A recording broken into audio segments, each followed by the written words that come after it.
Ang turo na nakasulat sa Biblia ay hindi natin dapat limutin ang mga nagturo at nangasiwa sa atin. Hindi lamang yun, kundi tularan natin ang kanilang pananampalataya at kung paano sila namuhay.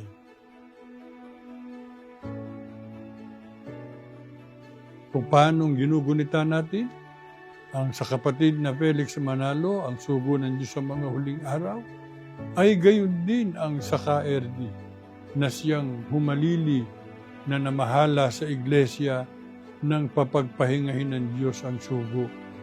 Ang nakitang pagpapagal at nadama ng iglesia na pagmamahal at pagmamalasakit ng sugo ay gayon din ang nahayag sa mga kapatid sa buong panahon ng pamamahala ng kapatid na Eranio Manalo.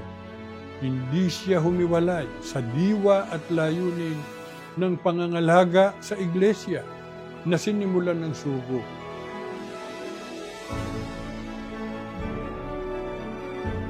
Ginugunita natin ang kapatid na Eranio Manalo para tularan ang kanyang naging paninindigan sa pagsunod sa mga aral ng Diyos na itinuro ng sugo.